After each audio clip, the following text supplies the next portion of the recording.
Hello, hello, hello, and welcome to A Cup of Resilience. Woo! Thank you guys so much for joining us. My name is Tamiko Drummond, and I am the brand success coach. Once you choose us, they will never stop talking about you. I have special guests in the building today, and I am super, super excited. Today, we will be speaking about what's next and how to create effective change that's long lasting. So I have Dr. Earle Hall in the building. Earle, introduce yourself, sir. All right. Well, hello, everyone. My name is Dr. Earle Hall, as Tamiko mentioned, and I am an adjunct professor in industrial organizational psychology at Morehouse College, and I also do independent consulting in human resources. I've been in the field of human resources and organizational behavior for, I don't want to date myself, but it's been probably about 2 decades or so. It's been a while, and so yeah, ultimately, I just enjoy the field, all the work that comes with it, the people that I get to help, the amazing organizations that I get to work with and be a part of, and it's truly my passion to serve. And so by giving back to my alma mater, the house, and also the work that I do in org behavior and human resources, it allows me to do that. So thank you for having me. Yay. Well, thank you for being here, Dr. Hall. Then we have Pastor Vince Thomas Jr. from the Outlet Community Church. He is the lead pastor. Welcome, Pastor Vince. Thank you so much for having me, Tamiko. You're welcome. So yes, I am the lead pastor of the Outlet Community Church, a church that was started and founded really from the ground up a little over 2 years ago, right in the heart of the city of Atlanta. And just from the beginning, I've just been completely honored to serve our community with just some amazing people, which 2 of them are on the call today. And outside of what I do as a lead pastor, I also work as an independent consultant for organizations, and specifically I work with companies, organizations, state boards as it relates to work regarding equity. And so just doing a lot of work, hard work, leadership skills with those who are actually making the policies that govern our education system. So outside of just preaching, there's a whole lot of opportunities that we have to affect change. Awesome. Thank you so much for being here, Pastor Vince. And we have Dr. Linda Henderson-Smith of ATC Consulting, LLC, lead therapist and president and CEO of that company. Welcome, welcome, welcome. Thank you so much for being here. Thank you for having me. Seriously. My name is Dr. Linda Henderson-Smith. I am a licensed professional counselor and an educational psychologist by training. I too have been in my field for almost 2 decades, so don't feel too bad, Dr. Earle. We're right in there along this, together. And AUC love, because CAU's in the building. Just saying. Yeah. Okay. Right. I spend my time in a private practice actually doing therapy, but also providing training and technical assistance and mediation as it relates to parenting and doing some strategic planning and organizational change work as it relates to diversity, equity, and inclusion. And so I am excited to be here and have this conversation, because one of the things that I've been really ruminating on for the last 2 weeks is, okay, we've been talking about this for decades. So now what are we going to do? Mm-hmm. Right. So this is very timely. Exactly. Again, thank you guys for being here on A Cup of Resilience, which is a platform, my podcast, where I speak with real people about real topics to help us bounce back and to move forward. So while we think about moving forward, with everything that's happening in the world right now, how can we, in our own communities, really affect change that's long lasting to allow us to move forward, bounce back, be resilient? I mean, we have so many, like, who's the leader? What do we follow? Like, is there a true strategic steps to move forward? We have racism, we have, police brutality, police murdering our people, our sons, husbands, etc. We have the Karens, just crying wolf all the time. Like we have COVID. So it's like, I feel like we haven't had a pause this year. It's 2020 vision, and it's just one thing after the other. So how do we pause and create effective change? Like what do you do? How do you even start? I can start with Pastor Vince. Oh, great. Well, I think it starts internally. Whenever you're trying to affect change, if you go for the surface response, you're only going to get a surface change. You're not going to get to the heart of the matter and get to the root of what's going on. With the ills that you named, one thing that we also have to look at is the economic disenfranchisement of our community and the lack of upward mobility in areas that are being directly and adversely affected by the ills that we are seeing in 2020. One thing I've been just saying from the mountaintops and in every opportunity that I have, that this is not the end of the world, but this is revealing to us the ills that have been in our society. And just right before we came on, I love what Dr. Henderson-Smith said, that like, what are we going to do? Like, like we're tired of a talk. Personally, I'm tired of a meeting. I don't need another committee. I'm losing a lot of weight marching. So with this weight that we're losing and this tan that I'm getting outside, what are we going to commit to long term? And I think that is the key, is not so much what is the poster that we're going to hang up, but what are the values that we are committed individually to embody? What we're seeing now is a decentralization of institutional structures. And so for myself as a church, I've been studying the trends of society for some time now, and we're really seeing an accelerant due to the pandemic, due to now the blatant racism that's being displayed at the highest office in the land. Yes. We're at a point now where we can't be led by, we're looking for one. All of us have to step up and all of us have to lead, but all of us have to realize that the leader is the need, and all of us are to come alongside of the need that we're able to help meet and work together and pool our resources to affect sustainable change. But that's kind of like my introduction to it. I agree. Earle, Dr. Hall. And can I?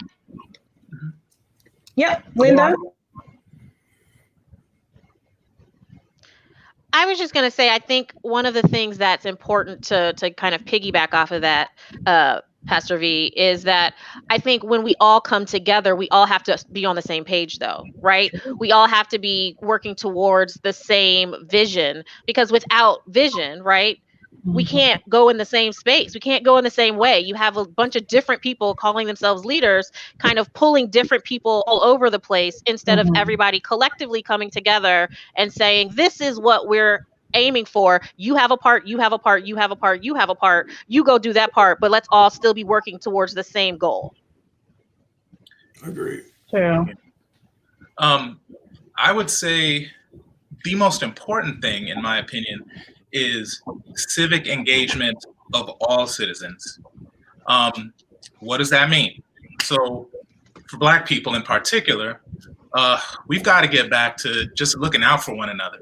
And I'm talking about having a genuine concern for each other's plight and how what we do as individuals affects the whole.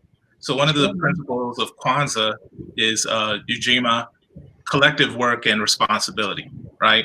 And so, that's one of the things that we need to think about and we need to put in practice as far as our engagement in our communities and with each other. When you look at our history in this country, we were at our best when we stuck together and when we embraced the "it takes a village" philosophy. True. Now, for the non-Black people, the same rules apply. We've got to look out for one another. This isn't a Black problem that's going on. It's an American problem. And it's been rotting out the core of who we claim to be as a nation for some time now. So if you consider yourself an American, we need to do better at just empathizing with others who may not look like us, or may not share the same beliefs or cultural heritage. But what unites us is that we're all citizens of this country, probably by way of previous generations who were fleeing from other countries due to persecution and injustice and looking for a better life or a new start. Bottom line is too much blood, too many lives, and too much just has been sacrificed to let the things that our ancestors fled from continue to take root here. But it's going to take all of us to get involved to change that. That is so true. Absolutely true. What are your thoughts about, I know before we got on, we were speaking about consequences, right? To me, it seems as though people in general, and I don't want to say all people, but there's a lack of thought of consequence. So people just act or react without thinking that, okay, like the police officer, if I kneel on this person's neck for how long, they're going to stop breathing, they might die. Consequence for your actions. And again, no accountability, right? Because time after time, we've seen tapes like, why does it take so much? And even if you have all this evidence, then it's still no accountability. Nothing happens. So how do you move forward, bounce back when you have these issues just kind of just lingering and weighing? It's so heavy. It continuously becomes heavier and heavier. And at some point, there's going to be like a serious blow up, which is kind of what we're having right now. Yeah. So can you all just speak on that? I don't know if Dr. Linda would like to talk about that from a therapy perspective, or? I think what we have to just realize and recognize is two things. The first is our culture as a society right now is very much so popcorn, right? Microwave popcorn. It's just about the now and what the impact is right now. We don't necessarily think in a longer term view. But the other thing that we need to be very aware of is that different members of our society are socialized differently. And so if you live in a place of privilege, if you live in a place of entitlement, you don't expect to ever have consequences. So it doesn't matter what I do because I'm going to get away with it anyway. Whereas we are trained very much so, right? Like I can remember being like 3 years old being told, you can't do that. Like your skin complexion says you are not allowed to respond that way or act that way or be angry or right, like to do those things. And so I think we have to recognize that socialization plays a huge role in the lack of accountability and the lack of thought as it relates to consequences, and in just the individual perspectives that different people have. Wow. Definitely. Anyone else? Do you have something to add to that, Pastor? Yeah, I think what we're seeing here is the realization that the policies and the laws were never set up to protect those who they weren't written for. From the inception of our nation, we were not included in the ideology of the Declaration of Independence, of the Constitution. And so we're asking for help from something that wasn't built to help us. And so what we have to do is respectfully deconstruct systems that have been in place. And I'm hearing this argument about when people say to defund, let's just say the police, they're like, oh, well, there are bad teachers out there. Do you defund schools because they're bad teachers? Actually, yes, you do. You lose certain funds if a school is not performing, which, is why it's very important for schools to do just that.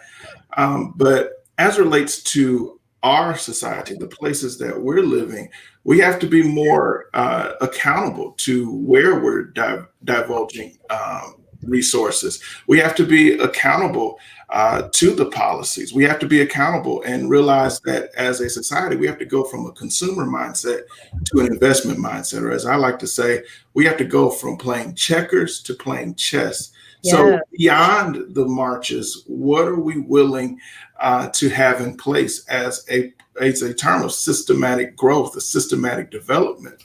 I hope that people don't think that when the marches end, that everything that they would have marched for would have changed.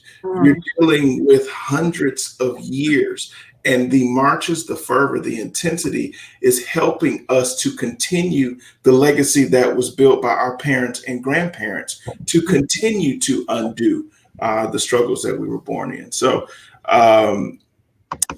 we just have a lot to work on, and just I pray we don't get disenfranchised as we continue to be diligent in our work. Of course. There's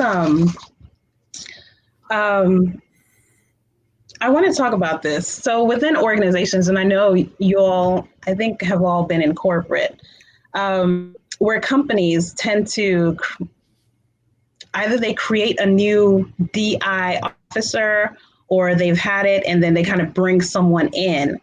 What are your thoughts on that? Because I always think that it's kind of like, let me bring this person in to market as if, hey, we are on the right track. We are doing what's needed. Look, we have a DI officer, and usually it's a Black person. But when I speak to people within those types of organizations to ask, is there really any effective change taking place when you have this officer in place? And usually the answer is no. And they're just, the employee morale is really down. Like, okay, this person is here, but they're just for show, marketing. Hey, for the cameras, smile for the cameras, So what are your thoughts on that? If I may, so that's a great question. And so there are two things there that I think are very important, especially when we're talking about organizations. One of the things is, with any new initiative, you have to make sure that you have top-down support. I'm talking about from CEO or ownership board on down, because they set the tone. And so to bring in a person to do that kind of work, which, depending on what's going on in the organization and how deep you get, it's really deep stuff when you really start getting into some of the deep-rooted thoughts and misconceptions and just ignorance that lies within the group.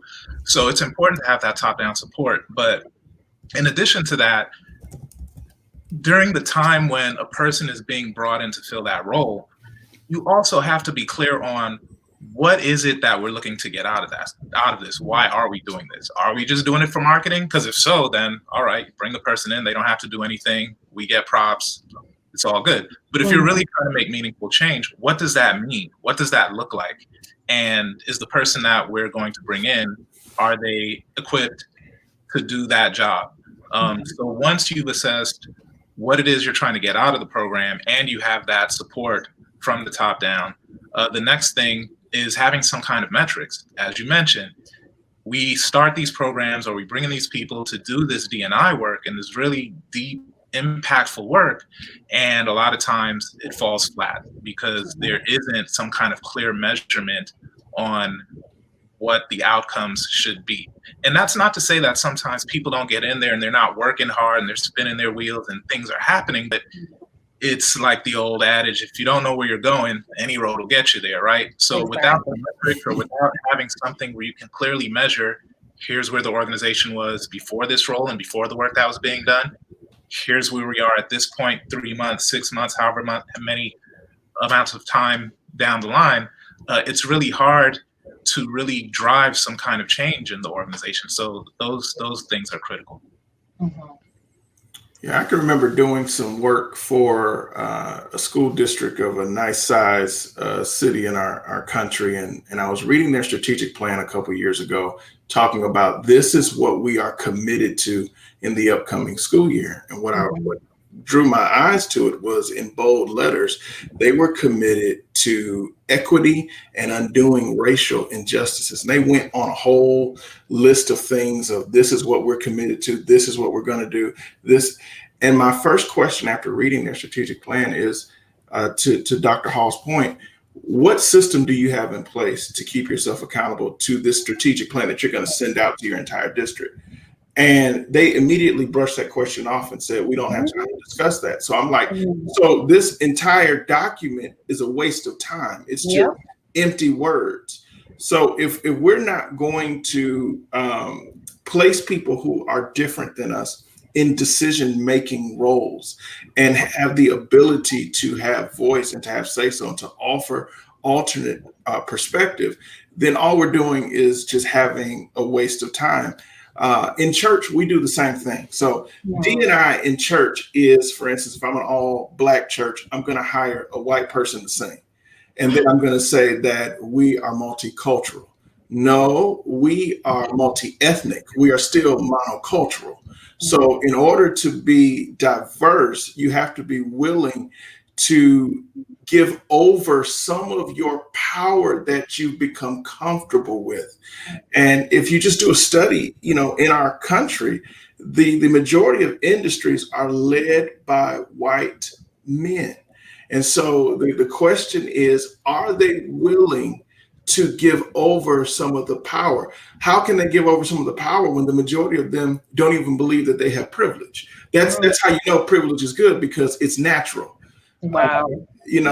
I've been in different environments where the roles were reversed. And I can tell you, being an African-American in a role where on purpose things were changed so that as African-Americans, we could feel like we were the ones in charge, and seeing those who look different than us kind of cower down and kind of get shy and timid.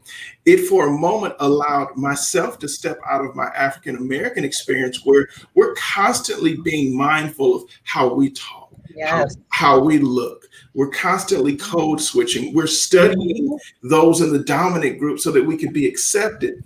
And for a moment to see them have to now do things, and nothing they do is right. Nothing they do was good enough. They were able to sit and experience and embrace that you're not in control. So that's going to be the tougher of the items that we need to address, is giving up of power and privilege so that others can enjoy a slice of the pie as well.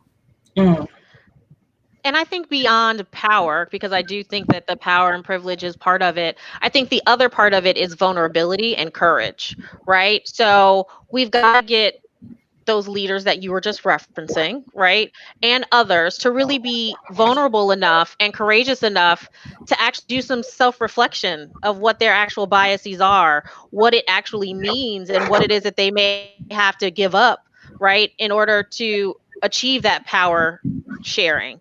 And unfortunately, right now, there's not a lot of courageous or vulnerable people who are willing to say, you know what, I'm willing to hear someone else's perspective. Instead, like Tomiko said, what we see is, well, I have this one staff member of color in leadership, right? It's the tokenism instead of the true kind of vulnerable required change and evaluation that needs to happen in order to actually affect lasting, effective change. So that was very good. So guys, listen to this. So I have this theory, right? Or it's something I called the get your hands out my pocket syndrome. And I don't know, do you all know where that reference comes from? So it's like, get your hands out my pocket. So there's so much going on in the world, right? And then I feel like there's so many distractions. So you have the protesters, and then you have, rioting, and sometimes your video will capture, someone looking like they were a soldier, right? With a cocktail, just throwing it in light, and so there's all these distractions to throw you off. So I call it the get your hands out my pocket syndrome. So how do we actually affect change? Like, what are the steps? What do we need to do to start and continue and not focus on like the negative that's kind of throwing you off of the real issues? Like, what do you do? How do we start? For me, I find that my personal connections are helpful. Like the connections, the genuine connections, the genuine efforts that I make to connect with people. In this day and age, this popcorn age, this digital age, it's so easy to fire off a tweet, send a text, shoot an email. And if you're not careful, especially now with us just getting through COVID-19 and self-quarantining and the isolation, we take for granted the impact of meeting face to face and actually having that connection, because there's a lot of communication that goes on non-verbally as well. Just from when you're sitting with someone and the energy you feel from the smile, the gestures. So I know that one thing that my wife and I have started during this time is we meet with our neighbors in a socially distanced, safe situation. They sit on their side of the driveway, we're on our side of the driveway, and we have like a Friday wind down every now and then where we'll sit there and we'll talk and we'll catch up. We'll talk about things going on in the community, what's going on in the news, how are y'all doing? Here's how we're doing. And genuinely talk and say, hey, how are you? Are you okay?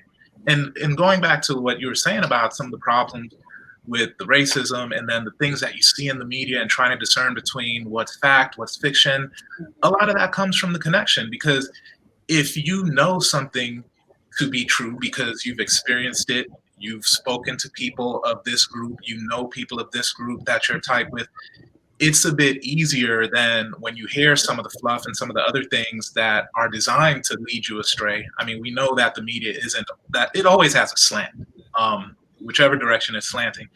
And so it's from those connections, at least when you're hearing about groups of people, you're hearing that this group of people is doing that, just understanding some of the issues there, from just speaking with one another and getting to know one another, that we can then start to really think about, okay, what's fact, what's fiction, and how do we really make some kind of impactful change? If you make the connections, a lot of times you could just ask somebody who's being impacted by whatever it is, even if it's just one person's life that you're changing or one small group in your circle. It's still more than would have been done had you not done that at all. And who knows what that impact might have as they do something else and you go on to do whatever. So, it takes those connections. It takes a commitment even after the press cycle is done, to, even after the pandemic or the sheltering in place is done, still being intentional about making relationships with those who do not look like us, those who do not talk like us. And just going back to what Dr. Hall was saying, I was down in Centennial Park the morning after the initial riots or protests on that Friday, on that Saturday morning. And, my mindset was when we were getting ready to go downtown was that I was going to walk into a war zone. Mm-hmm. And although there was some damage, it wasn't as bad as a picture as the media had painted. And at the same time, what I noticed is that there were more Caucasians cleaning up than African Americans after the non-peaceful protest. So those type of narratives aren't being perpetuated by the media because controversy is king. Controversy sells. And so it's important for us to maintain an even keel with our emotions. There's so many trigger points. I mean, if you're looking for racism in America, just open your Facebook feed and you are going to find a statement or something that will trigger you and possibly send you off the deep end. If we can make sure that we stay even keel, because this cycle will pass, but the words and statements that people are saying right now are going to hang with them long term. I can name people right now that others have loved and trusted and admired for years, but because of words that they said out of emotion, they burned a bridge instead of built a bridge that will bring the change that's necessary. I think the next thing that we have to look at is economics. So Dr. Linda was sharing with us earlier that we need to get people who have the power, who have the privilege to be vulnerable, to be open. Well, the issue with getting people to be vulnerable and getting them to be open is they don't see the need to be vulnerable and to be open because they don't see that there's a problem. Why? Money's flowing in like it always has. Yes. But as soon as you address the economics of what's going on, you will get the attention of those in power. Just take 3-4 weeks ago when we're looking at COVID data, and it is not changing. But what is changing is the economic report. The unemployment rate is increasing. Budget shortfalls are coming. Well, you have people in power saying, wait, we can come. I got a vaccine. I got 3 Tylenols, drills. Like, we can get you back to work because my money is hurting. And as African Americans, those of us who are willing to make the disciplined decisions to be strategic with our expenditures going forward and not funding things that are destroying our communities and pulling our resources together to support one another, when they see that their pockets, or they're going to say, put your hand back in my pocket, because we keep our hands out of their pocket. So I think from an economic standpoint, that's going to be the toughest one, at least for me personally, is actually being strategic with every dollar I spend to make sure that it is supporting the causes that I'm marching, that I'm protesting, that I'm voting for. That's good. Dr. Linda. Yeah, I mean, sorry about the storm, but I do think that one of the things that we really have to begin doing as individuals, though, is really focusing on our own wellness, right? So we want to affect change in the community, but we can't do that if we're not well. And what we're experiencing right now with this pandemic and the epidemic that has been happening for 400 years, right, is this complex trauma that is really impacting us physically, spiritually, emotionally, and psychologically. Yeah. And so we've got to begin to really focus and pay attention to our bodies. Pay attention to, are we more tired? Are we more lethargic? Are we not really interested in any of the things that we used to be interested in? Are we, I haven't been sleeping well because of it, right? Are we more emotional when we aren't normally like that? What are those types of changes that we're experiencing in our body? And we've got to figure out how to address those. So whether that's we connect with other people, right? Like Dr. Earle was talking about. And if you don't have a relationship with your neighbor, having socially distanced wind down Wednesdays with your friends in your driveway are just as good as the neighbors, right? If we need to connect with our church and pray and meditate more and get more into the word, whatever it is that we need to do, we've got to figure out how to manage the symptoms. And if it's something that we can't manage on our own, we as a people also have to be okay with getting help. Yes. Reach out. Let me tell you, I am a therapist. I have been in this for almost 20 years and I have a therapist. Right? Because it gets hard, and we've got to just be okay with saying we're not the stereotype. We're not always strong. We're not always on top. We need help too. Exactly.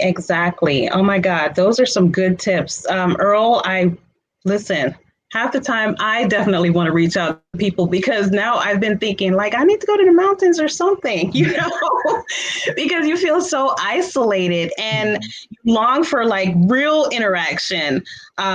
So that's a really good idea, Pastor, about thinking about economics. How are we strategically going to spend our dollars, because it's worth so much. We don't even realize how much money is spent from us, right? We are making other people so rich. So we definitely need to focus and stay within, our communities and spend the dollars there. Dr. Linda, definitely wellness is key. And, just being on these Zoom calls, and if someone even says something, or, you get certain emails and you're like, it's time for a break. Like, let me take some time off. Let me step away from this. Or even, just take a deep breath before you respond, or I'll respond to that tomorrow. Maybe I'll feel better. But it is so important, and we definitely have to focus on ourselves first, gauging how we feel before we react. and then it's like a big blow up. So again, thank you guys so much for being on. And I just want to go around and just let the people know how to get in touch with you. What do you have going on? And then we'll close out, please. Who wants to start? Earle? Yeah, as far as me, I can always be reached at Earle, E-A-R-L-E, my first name, at StoneAgeConsulting.com. That's StoneAge Consulting.com. With any questions, concerns, whatever the case may be, if you just want to chat about some things, I'm here. Just email me. All right, awesome. Dr. Linda? Yeah, I can be reached at my website. It's www.atcconsultingllc.com.